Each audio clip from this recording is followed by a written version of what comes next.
Hey everyone, welcome back to the Thinking Crypto channel, your home for crypto news and interviews. I want to talk to you today about Cardano. The smart contract feature has gone live, and I want to talk about why this is bullish for ADA and the potential price points we could see. We also have some big updates around the IRS on cryptocurrency reporting. This is important if you live in the United States. I want to give you the details there. We also have Visa's CEO weighing in on Bitcoin and the adoption of crypto from Visa. We're going to talk about Texas and some big updates around crypto law. Switzerland giving the green light for crypto trading to a stock exchange. Lots of bullish news, guys. We also have Algorand launching a $300 million ecosystem for DeFi.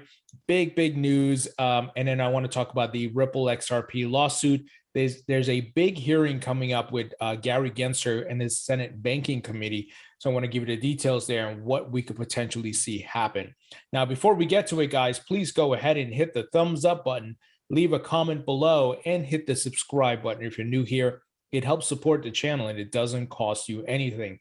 Guys, this video is brought to you by OKCoin Crypto Exchange, where you can buy, sell, and trade your favorite cryptocurrencies, and you don't have to pay high fees. OKCoin has low fees. You can also stake your crypto and keep 100% of the rewards. You don't have to pay any fees. Guys, I have some big interviews this week I want to give you a heads up on. I will be interviewing author Ben Mezrich, who I've interviewed on the channel before, author of Bitcoin Billionaires, and now he just released the Anti-Social Network, talking about the entire GameStop situation. I'm also going to be interviewing Ben Armstrong, BitBoy Crypto, obviously a very big crypto YouTuber. So we're going to talk this week about all things crypto. Let's take a look at the prices here. Not much happening, and it goes back to what I've been saying, guys, with regards to the price of Bitcoin, right? Bitcoin is the rising tide that lifts all boats, and the lowing tide, if you want to call it that drags everything down with it, right? So here our red candles are forming on the weekly chart, which you guys know I have the receipts for. I've been talking about it since before the correction. I needed to see those red candles because we had five near six green candles in a row on the weekly chart. So this is healthy. We are building support levels, and then we will continue to work our way up and hit new all-time highs. And you can expect, of course, another correction coming in November, I think.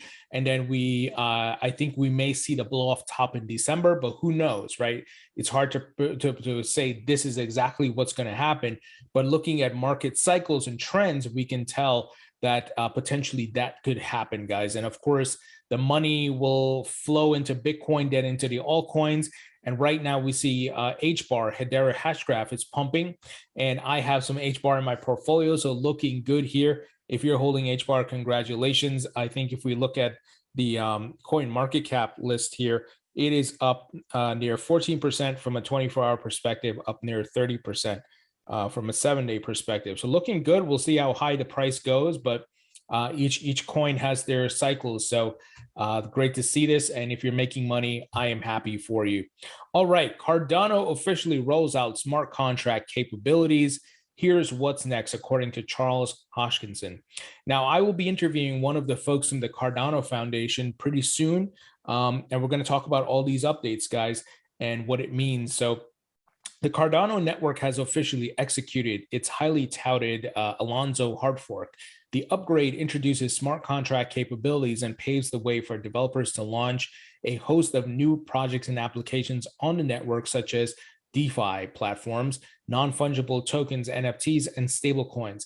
Guys, this is bullish, and we're seeing a lot of competition in the smart contract proof of stake segment of the market, right? You have Ethereum, Solana, Cardano, and many others. And look, Ethereum is in the lead right now. It has a first mover advantage. It has the branding. It has enterprise adoption. But we've seen the high gas fees and the scaling issues. Now, I do believe eventually the folks at Ethereum will solve this. But when you have Cardano, which has faster transaction speeds and lower fees and so forth, this is bullish for Cardano, and it brings a better solution to the market. Now, I want to make sure I caveat that by saying, once again, Ethereum has the brand. It is more trusted. It's been around longer. So if Cardano, the folks at Cardano continue on this path, they could steal market share, right? This is simple competition in business. So let's see what happens, but I do think this will be very beneficial for the price.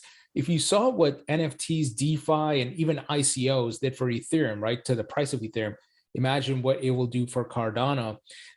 So I'm excited about this. And like I've said before, I think we could see between an $8 to $10 ADA price at the peak of this bull run. So I am personally buying the dips for Cardano. That's not financial or investment advice. That's just what I'm doing. All right, guys, some big updates around the IRS and crypto. IRS makes new crypto broker guidance a priority in the 2021 to 2022 plan. President Biden's Treasury Department is opening another front in its effort to police crypto tax cheats. So look, there's a couple things here. We've talked a lot about it. Regulations are important. It helps protect investors. But what we don't want is like draconian overreach, right? Like what Gary Gensler, the SEC, is trying to do. And that stifles innovation. So there's a balance to it, right? You police the crypto market, but you don't overreach. You don't try to shut it down or overtax it or drive innovation out of the country. And I think we have to find that balance. So the US Treasury Department and IRS plan to formulate guidelines detailing the reporting requirements of cryptocurrency brokers, escalating a Biden-era push to more closely scrutinize the space. On Thursday, the department included the broker project in its annual priority guidance plan. It is one of 193 projects now slated to receive additional resources through June 30th, 2022. The government mandate is reminiscent of last month's infrastructure bill fracas that saw senators spar over the I can't understand what they wrote there, of crypto tech. Lawmakers' failed effort to alter the bill's definition of a crypto broker put a national spotlight on the industry's uneasy relationship with U.S. tax law. However, the guidance plan dated September 9th is a separate effort from the congressional bill on which the House of Representatives will vote at the end of the month. Biden's Treasury Department began campaigning for closer crypto monitoring months earlier. In late May, it rolled out a series of budget approvals that envisioned expanding crypto brokers' information reporting requirements, a move it said would quash tax evasion. So obviously, I understand they want to tax crypto, right? I don't think there's any way around it. But once again, it goes back to the balance. There's a line they can't cross here. And it also goes back to DeFi. How the hell do you report and police this? When you look at DeFi, clearly there's no central party, right? Obviously, duh, right? Decentralized finance. So this is going to be maybe something that, once again, those folks who in crypto need to lobby harder to educate and create advocacy groups that help these people to understand. And it has to go up to Biden, right? So they get what the hell is happening here with crypto taxes, and they don't overtax or overreach and kill the market, or I shouldn't say kill, but slow innovation down. And we like I said, Gary Gensler, the SEC, he's out to grab as much power as possible. So the planned guidance is mum on specifics. It will apparently address regulations regarding information reporting on virtual currency under, looks like Bill 6045. The section of the U.S. Code deals with returns of brokers, according to Cornell Law School. The IRS deemed that issue a tax administration project. It also plans to issue guidance concerning virtual currency in apparently separate effort in the general tax issues bucket. So lots of bureaucracy here, lots of back and forth, and I think a lot of uneducated folks trying to put these things together. I'm hoping the members of Congress who absolutely understand crypto, like Tom Emmer, Warren Davidson, and these other folks, step in here to help, and crypto companies start lobbying. Because once again, I'm not trying to avoid tax. I know I have to pay taxes or whatever it is, but I don't want to pay ridiculous, draconian, overreach, nonsense tax that it's impossible to report on, right, guys, or track. So that's where we find ourselves. But let's keep an eye on this, and let's see what else comes up later this month. Nevertheless, guys, the market continues to get adoption and growth here. Visa's CEO says he's smart enough to invest in Bitcoin now. And here's the article. And we know Visa is making some big moves, right? They adopted USDC, the stable coin. They're looking to do some big things. So Visa CEO Al Kelly is optimistic about the future of cryptocurrencies and plans his company to be in the middle of all this expanding crypto market. Wow. I'm not going to go through everything here, but clearly the takeaway is every bank, every credit card company, stock exchange, corporates, they're all getting on board. And we're seeing a lot of these statements made public now.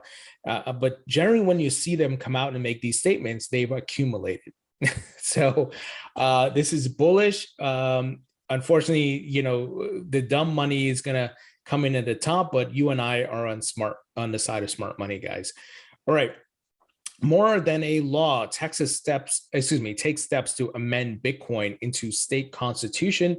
Texas aims to catch up with other crypto-friendly states and then some, but commenters say that amending a state constitution won't happen immediately. This is interesting, guys. Amending a state constitution. Wow. Most recently, Texas implemented 2 laws to ensure that cryptocurrencies are recognized under state commercial law. Texas House Bills 4474 and 1576 both took effect on September 1st after being signed into law by Governor Greg Abbott this past June. While HB 1576 established a blockchain working group in Texas, HB 4474 provides a complete framework to demonstrate the virtual currency has a place under Texas law. So this is bullish. And remember, game theory and Metcalfe's law will play out here. Texas has taken a big move. Greg Abbott is very pro-crypto. Neighboring states and other states who want to compete for crypto businesses and so forth are going to do the same. This is why we have to be patient and hodl. Here's some more bullish news. Switzerland gives green light to crypto trading exchange. Stock exchange 6's digital arm SDX will let investors via regulated institutions trade, settle, and store digital currencies, or digital tokens, I should say. Now, many of you may recognize that name, 6 Stock Exchange, right? We've talked about it over the years. They've been doing some big things. They've launched ETPs and a variety of different things. Well, look who's covering this, guys. The Wall Street Journal is talking about this. And to my point, stock exchanges, banks, hedge funds, corporates, everybody is getting in. This is so bullish. Now, I can't read the full article because they want me to pay, but the TLDR here, guys, they're expanding. They're expanding to the institutional investors. All the on-ramps are being built. I hope you see what's happening in here. And this is not like CoinDesk covering this. This is the Wall Street Journal, right? There's a different caliber of people that are reading this. This is going to be the greatest asset class ever. 24/7 trading on the blockchain, borderless, and no opening or close of bell. And a lot of different things are going to fall under the umbrella of crypto, CBDCs, obviously digital currencies, tokenized securities and assets, NFTs, crypto, digital assets, lots of stuff, guys. So bullish. Check this out. El Salvador's biggest bank is now accepting Bitcoin payments. Clients of El Salvador's largest bank, Banco Agricola, if I'm saying that right, will now be able to pay down their loans and credit card bills in Bitcoin. Wow. To my point, banks, stock exchanges, corporates, institutions, everybody's getting in. And obviously El Salvador is making a big leap, a big move here. Just groundbreaking. And like I said, game theory and Metcalfe's law will play out. All right, Algorand. I hold Algorand in my portfolio. I stake it. I earn Algorand crypto rewards. So the Algorand Foundation has launched a $300 million fund to fuel the growth of the Algorand DeFi ecosystem. Now, if you recall, Michael Arrington of Arrington XRP Capital, he also launched like a $100 million fund around this. So Algorand is one to keep your eyes on, guys. And remember, their blockchain is being used by the Marshall Islands to build this respective CBDC. That is bullish. So this is one that I'm personally buying the dip on. I'm not telling you to do that. This is not financial advice, of course. Just letting you know what I'm thinking, what I'm looking at, and my thought process. When I see this type of investment and from big players like Michael Arrington, there's something going on here, right? And like I said, I think I had, yes, I interviewed the COO at Algorand, Sean Ford, I think a year and a half ago. So if you guys haven't seen that interview, check it out. Link will be in the description. All right. You can now buy Bitcoin through the UK post office. Wow. Wow, wow, wow. This is reported by The Telegraph. Although they're being jerks and want me to pay, all these sites want you to pay for the content. Like, get real, man. Use coil web monetization. This is nonsense. But TLDR, the on-ramps are being built every freaking where. And what's important, you know, I wouldn't buy Bitcoin from the post office. Get the hell out of here, right? But my mom, my uncle, my dad might do that, right? The older generation might do that because they trust the post office. They might, you know, I think you can buy money orders at the post office. So if you go there and you can buy crypto, wow, guys. I mean, it just blows my mind to see all of these things happening. And I hope it's resonating with you how big this thing is going to be and why we need to be patient. You know, these massive infrastructure on-ramps are being set up. It's pretty amazing. All right, guys. Ryan Selkis, here's what he had to say about Gary Gensler, who, like I said, this guy is the Grinch that's trying to steal crypto. Anyone who invested $10,000 in Ethereum crowd sale and held now has a net worth that exceeds Gary Gensler's $120 million plus. Why does he want to protect you from crypto so badly? You know, we've talked about it a lot with his Goldman Sachs bankster cartel connections, right? Well, Rosalind Layton, who's been putting out a lot of articles on Forbes about this case, she put out a new article titled, "It's Time to End the SEC's Clarity Charade on Crypto." I love it. It puts pressure on the SEC. Here's what she had to say. Why was Ethereum blessed with its rival Ripple when its rival Ripple was sued? Why does Coinbase get a Wells notice while Aave gets a pass? Great question, Rosalind. That's probably because there's a lot of conflict of interest and corruption. We saw it with Jay Clayton and William Hinman. And I think Gensler is probably on that same train. So attorney John Deaton weighed in on this. He said, Gary Gensler appears Tuesday at a Senate banking hearing. Rosalind Layton asked whether oversight is going to happen while senators challenge him on the will senators challenge him on the clarity charade? Oh, we can only pray, right? I don't know what's going to be the solution. I do believe a solution's coming. I just don't know what it is. Maybe it is Congress has to step in to put Gary Gensler and the SEC in their place. Now, that doesn't include Hester Peirce. I think she's trying to do the right thing, and I'll be interviewing her soon. But it's Gensler and his cronies, guys. So I do believe the SEC is going to lose the lawsuit against that they have against Ripple. I do believe Ripple will have to pay a small fine, but the SEC is in a bad position, and they're looking like fools. And Gensler's trying to cover it up, the conflicts of interest that Jay Clayton and William Hinman had. But I think that's not going to end well for him. So we shall see, guys. Nevertheless, they can't stop this crypto train, no matter what they try to do, because the one thing that's important to remember, this market is global. So if one country or one market tries to shut something down, it ain't going to stop this train, guys. This thing is global, and you could be in any part of the world as long as you have internet connection. And even if you don't have to be a whale, you don't have to be an accredited investor, you don't have to go through a gatekeeper. You could put $100 in Bitcoin, and you're part of the asset class. That's what's amazing about it. So I'm still bullish. I believe, guys, after this correction, like I've been talking about with the red candles here, we build some support levels with bounce. We will head to new all-time highs, and well, we're going to hit a blow off top at a certain point. I do believe Bitcoin goes to $100,000, could go higher.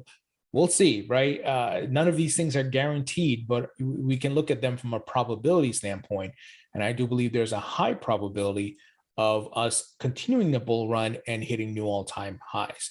So let me know what you think. Leave your thoughts and comments below. Hit the thumbs up button, share this video, and I'll talk to you all later.